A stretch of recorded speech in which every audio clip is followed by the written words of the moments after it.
very excited to be here. You know, I want to thank you, Patrick, for your introduction. He's a frat brother of mine, and he was very adamant to let me know that the first time we met. He almost took my hand off when we met. Real deal, baby. I also wanted to make sure I thank a couple people. Daryl Freeman, who escorted me this morning, and we got a lot of time to spend each other. And getting just a short time to know him, I'm very encouraged by the work that he's going to continue to do. And of course, the mom, Ms. Mary Pope, give her a round of applause.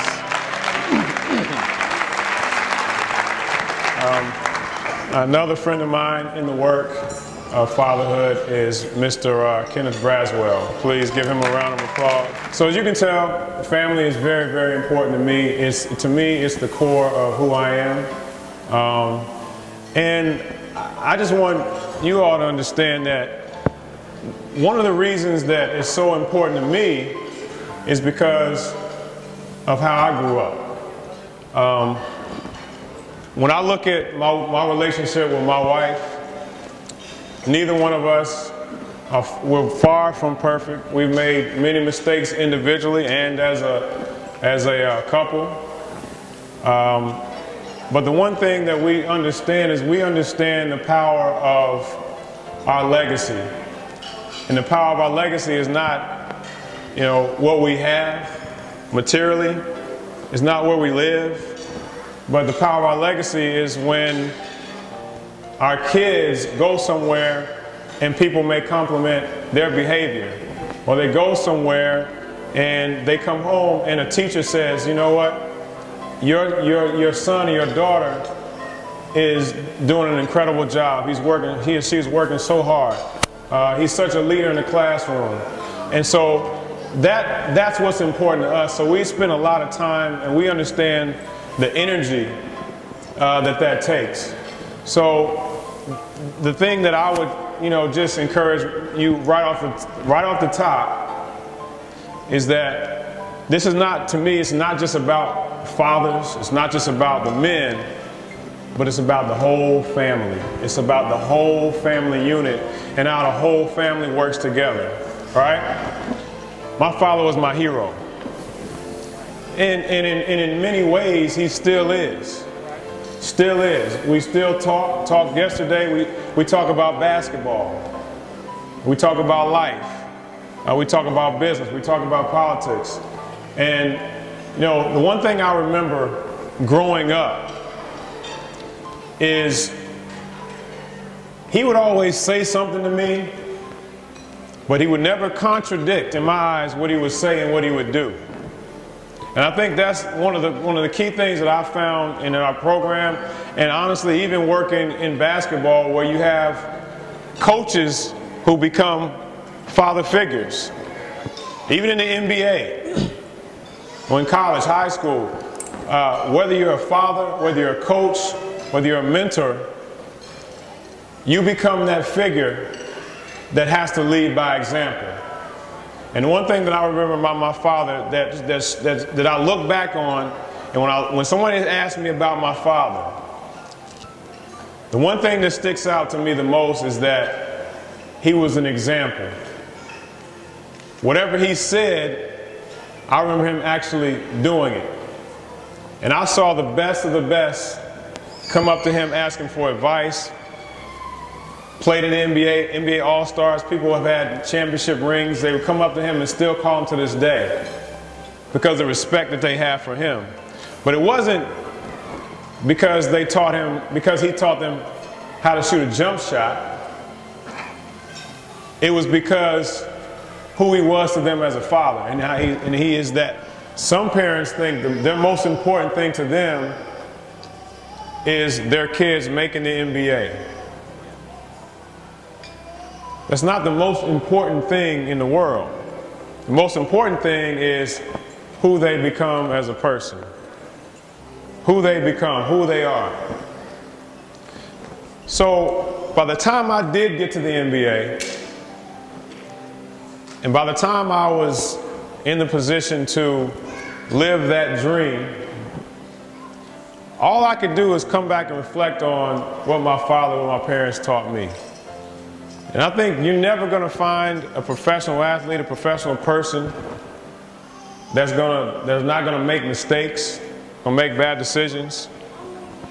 But I think the one thing that I had was I had a pretty solid foundation, so my decisions wouldn't be lethal decisions in danger.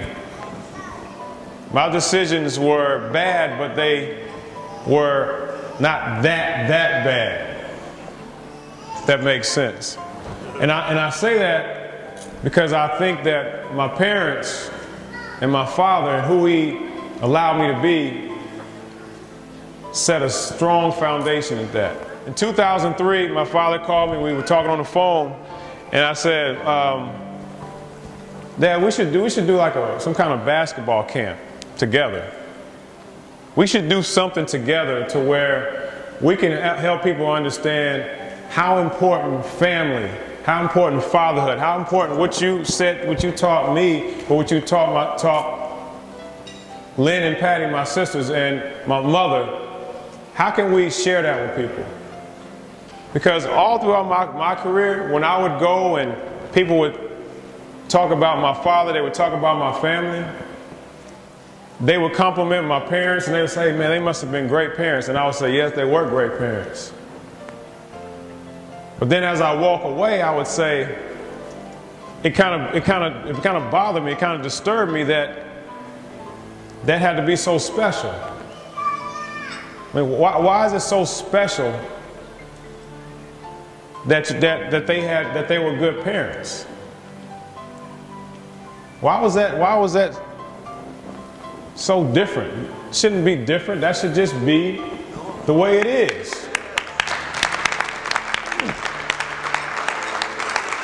But what I come to understand is a lot of people didn't have that. A lot of people just did not have it.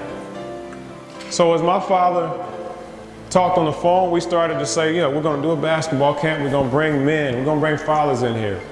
Dad, I want you to talk to these young men about what it means to not just teach a person a jump shot, but what it means to have a quality character.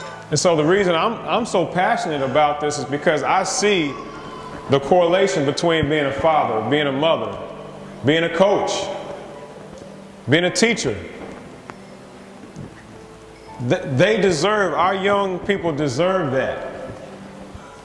And so this is not just about me being a father or being an ex-Knicks player. This is about us challenging each other as parents, as difference makers, to be real leaders, to be examples.